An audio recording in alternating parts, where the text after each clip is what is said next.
Hello and welcome to Pockenrop. Today's video is something of a departure to my normal style of video in that I'm actually going to do two top 15 lists in this. This has been precipitated by the fact that on Sunday just gone my father passed away after a long slow decline into dementia. Now my dad was not a massive music fan, but he did have one genre that he particularly liked, and that was country music, and particularly his favourite artist was John Denver. So this video is by way of some kind of tribute, my top 15 country albums and my top 15 country songs. I'll say up front, I don't care whether you like, subscribe or hit the bell for notifications, because this video I'm making for me. And if you like it, that's fantastic. If you don't, I don't care. So kicking off at number 15, and it is American 3 by Johnny Cash. A great collection of covers it's got. I Won't Back Down, a superb cover of One by U2. The Mercy Seat, which is totally in the spirit of country music, by Nick Cave. Fantastic album. If you watch my previous videos, you'll know I'm fond of Johnny Cash. This is a name that will come up many times during this top 15. American 3 by Johnny Cash. And number 14 is Alison Krauss and Union Station's album So Long, So Wrong. This was the album that they released before they really hit the big time as a result of the Oh Brother Where Art Thou film by the Coen brothers. It's from 1999. I enjoy listening to this album a great deal. And number 13 is Leanne Womack's Some Things I Know. This is a classic 90s country album. Again, recorded before she really hit the big time. We will come back to that a little bit later. And it contains one of my all-time favourite country tracks, which you will hear of on the next half of this video. And number 12 is my most recent listen on this list. And it is the lost Johnny Cash album from 1984 that came out in 2015, Out Among the Stars. Why the record company didn't release this, I don't know, but Johnny Cash's sales were plummeting at this time. And you know what? The fact that it came out 30 or so years after it was recorded means that it was recognised for what a great piece of work this really is. I absolutely love the song If I Told You Who It Was. It's so kind of cheeky, and it's a really fine album from that mid-period where his sales were declining before the advent of the American recordings with Rick Rubin. Out Among the Stars is my number 12. And number 11 is the album that caused Alison Krauss and Union Station to become huge stars. Its new favourite. This is the album that came out after the Oh Brother Where Art Thou album. And great tracks on here like Lucky One and The Boy Who Wouldn't Hoe Corn. Alison Krauss and Union Station are bluegrass. I'm not entirely sure it's the kind of music my dad would have enjoyed or not. He never really listened to Alison Krauss. But she's also got one of the most perfect female vocalist voices in the world. And new favourite, I think, is the best thing that she and the Union Station have so far done. Into my top 10. And at 10 is the soundtrack to Oh Brother Where Art Thou. This is a special album. It's probably one of my top 3 soundtrack albums of all time. This introduced me to Alison Krauss. It introduced me to Dan Tyminski, who does the singing voice of George Clooney in the film with the song Man of Constant Sorrow. But it's stuffed to the gills with great Americana. Is it a country album? Just about. But it's certainly an Americana album, and I really like Oh Brother Where Art Thou. And number 9 is a Eurovision band, and it's the Common Linnets. Now I know many of you will be shouting, who? The Common Linnets were the Netherlands entry in 2014, I believe, and it came second. They then released an album, and that album is a fantastic country album. There is Calm After the Storm, which is a superlative song. But there's also Lovers and Liars halfway through, which is really good. I want a copy of the Common Linnets, and it's not easy to find. It's my number 9. And number 8 is the first entry on this list by my dad's favourite artist, and it's John Denver, Poems, Prayers and Promises. Now, I was interested in this album as a young man for the fact that there are covers on here of Paul McCartney penned songs. He's got a cover on here of Junk. There's also a cover on here of Let It Be, both of which are delivered really well. But this is also the record that gave the world Take Me Home Country Roads and the tear-jerking track Sunshine on My Shoulders. This isn't the last you'll see of John Denver on this list, but Poems, Prayers and Promises is a landmark album in his career. It gave the world Take Me Home Country Roads. At number 7, it's the second appearance on the list for Johnny Cash, and it's the fabulous Johnny Cash, his second album. If you've watched my 1950s favourite albums, you will see that this appears on here. And this album has I Still Miss Someone on it, which is possibly its best known track, but it's also got Don't Take Your Guns to Town, which he covered later on again in his career on the American stuff. There's also Frankie and Johnny, or his version of it, and Supper Time. It's a fine album. Really, really good album. And I think my dad liked Johnny Cash. He would have enjoyed this. At number 6 is the second and final appearance for my dad's favourite artist, and it's Back Home Again from 1974. This is from the year that I was born, so it actually appeared in my 1974 top 15 albums. Yes, it's got Annie's song on it. Biggest hit and best known track. But it also contains This Old Guitar and Matthew and the title track Back Home Again, On the Road, Grandma's Feather Bed. My dad had this on cassette and he played it in the car. So this album is inextricably linked in my mind with car journeys with my dad, with my sister and I sat in the back, listening to the songs and the album that my dad loved. And Back Home Again, I like it to this day. Whether or not I could bring myself to listen to it for a few weeks or a month or so, I don't know. But it's my number 6. At number 5, I placed an album by an artist who started out as a country recording artist. She went through pop, and her most recent album of original material returns to that country vibe. It's Evermore by Taylor Swift, my favourite album from 2020. And this is a double album of brilliant songwriting. No matter what you think of Taylor Swift, these songs live outside her oeuvre. Anybody could cover these. And it contains Nobody, No Crime, which I think is almost a perfect country song. It's a murder ballad. Country music is full of murder ballads, and Nobody, No Crime is a worthy addition to it. Evermore is a great album, and it is a great country album. At number 4 is Hot and Blue Guitar by Johnny Cash. This was, again, in my top albums of the 1950s. This is the one that gave the world I Walk the Line and Wreck of the Old 97 and his version of Rock Island Line.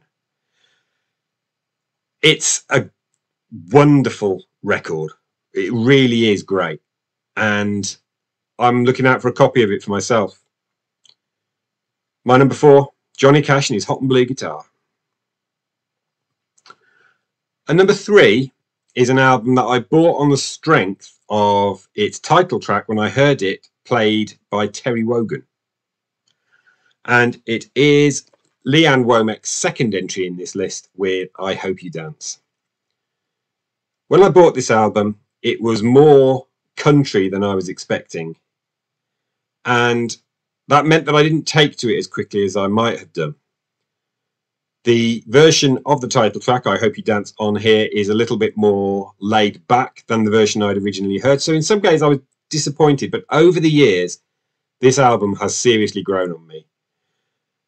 Every track I have grown to love. And it concludes with Lord, I Hope This Day Is Good. Number 3, I Hope You Dance by Leanne Womack.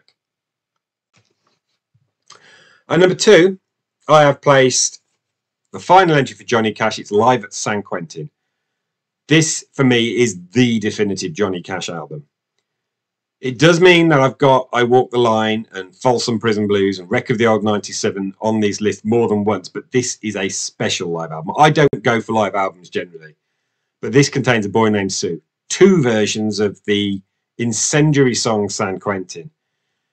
And it lifts it. Starkville City Jail, absolutely fantastic. It lifts it from just a live album of Johnny Cash recordings into a unique album in and of itself. I love San Quentin. I think it's an absolutely wonderful album. That's why it's my number 2. And finally, at number 1, I have placed an album by an artist who is not a country artist, but this is a country album. It's King of America by the Costello Show. Now, Elvis Costello surprised everybody in 1981 by releasing an album called Almost Blue, which was covers of country songs. So he'd always had an interest in that genre of music. This contains Brilliant Mistake and Indoor Fireworks, a great cover version of Don't Let Me Be Misunderstood, American Without Tears, The Big Light, which was covered by Johnny Cash, Jack of All Parades, Suit of Lights, which contains an F-bomb, and it concludes with Sleep of the Just. And then right in the middle is what I think is the best track of the whole thing, I'll Wear It Proudly.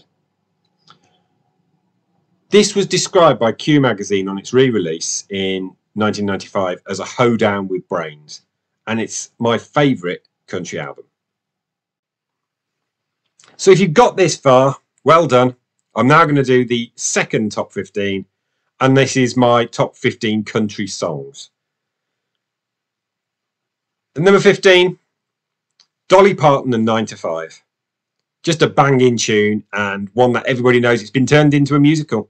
And number 14 is a song I karaoke'd to my wife just after we got engaged, and it's Amazed by Lone Star. Now, I had the album Lonely Grill. I found it utterly disappointing, but Amazed stands out as a cracking song and a great country song. It makes it onto country compilations now, so I know my dad heard this. And number 13 is a song by another artist that my dad was very fond of, which was Kenny Rogers, and it's The Gambler. One of the best story songs you'll hear. And The Gambler is a great song from the album of the same title in 1978. And number 12 is Glenn Campbell. My dad had a greatest hits of Glenn Campbell, and so I was introduced very early on to Rhinestone Cowboy. I adore playing this on the piano and singing it. It's just got one of those melodies and a chorus that lifts, very much like Sweet Caroline by Neil Diamond works for so many people, and a chorus everybody knows. Rhinestone Cowboy, number 12. And number 11, it's Leanne Womack, and it's I'll Think of a Reason Later. Now, I mentioned this as part of her second album. It's a slightly nasty song about a woman in a magazine who looks absolutely beautiful, and how childish the singer's reaction is to that. I don't like her, I hate her, I'll think of a reason later. Absolutely great, really fun country song. And number 10 is a song that you'll almost certainly know. Covered by Elvis Presley, taken to the top of the charts by the Pet Shop Boys, but the version I'm thinking of here is by Willie Nelson, and it is always on my mind. This song was playing when I visited my dad in the care home towards the end of his life, and when I was hearing those lyrics, they really started to choke me up a bit, knowing that he wasn't going to be long for this world. And number 9, I have placed Coward of the County by Kenny Rogers. I remember this hitting number 1 in 1980. It's a story song of a 10-year-old boy whose father dies in prison, who tells him not to be a violent man. It goes through the fact that he walks away from battles and everyone thinks he's a coward. He falls in love. And then there is the middle section of the song where his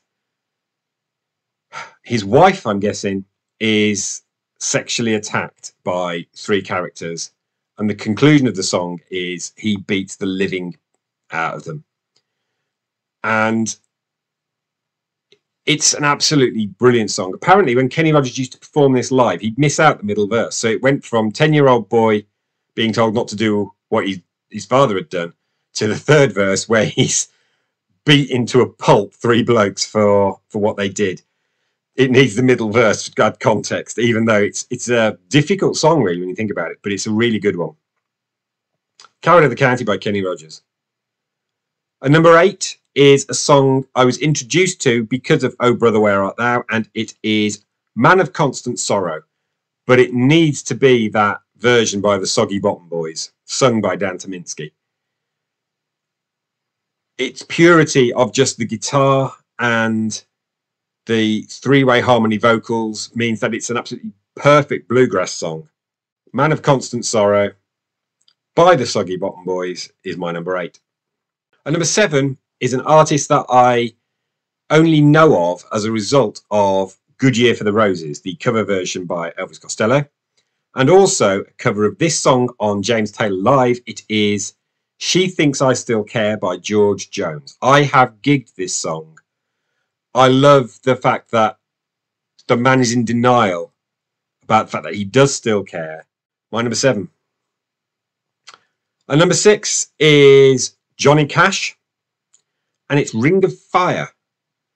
Now, this was written by his not yet then wife, June Carter, along with someone else, and it's got that slightly Mexican feel to it. But this is a 100% country song. Ring of Fire is a standard.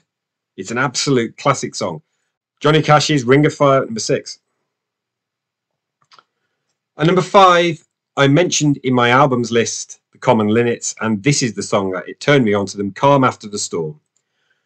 One of the best Eurovision songs ever, because it's not a Eurovision song. It is a country song that is sung and played beautifully. I remember it being staged so elegantly. And the only reason it didn't win that year was because of a bloke in a dress doing Rise Like a Phoenix, which was a good song, but it was by no means the quality of Calm After the Storm. Superb song, superb country song, number 5. And number 4 is the quintessential Johnny Cash song. It is I Walk the Line. His biopic was named after it. I don't think there was a concert where he didn't play it. It was one of the earliest songs he ever recorded. And it's just that beautiful, deep bass vocal of Because You're Mine, I Walk the Line. It is the quintessential Johnny Cash song at number 4. And number 3, I mentioned it in the albums of Leanne Womack. It is I Hope You Dance. It's one of the most uplifting songs I've ever heard, that no matter what's thrown at you, no matter what might be grinding your gears, I hope you dance. And number 2 is a song that I actually closed my first ever gig with back in 2001. This tells you the impact that my dad's love of country music and John Denver had on me. It is Take Me Home Country Roads. I still play this song. When I gig, I play this song. I love it. I love the fact that my dad loved it. This was playing on his last day. We put a CD on and it was the best of John Denver. And that's the music he was listening to as he passed away. And Take Me Home Country Roads. And finally, number 1 is Taylor Swift's No Body, No Crime. Not only is this song in my top 100 songs of all time, it's in my top 20. This, as I said when I talked about the album, is a perfect murder ballad country song. It features Haim. It's ingeniously written. It's got something I love in songs where there's a turnabout, where the chorus is changed each time to fit the narrative, but still a chorus. It is brilliant. Taylor Swift is a genius, no matter what anyone else might think. And No Body, No Crime for me proves it. So that concludes my video. Like I said at the beginning, I don't care whether you like, subscribe, or hit the bell. I made this video for me. And if you've got to the end, thank you very much for watching, and I'll see you in a week.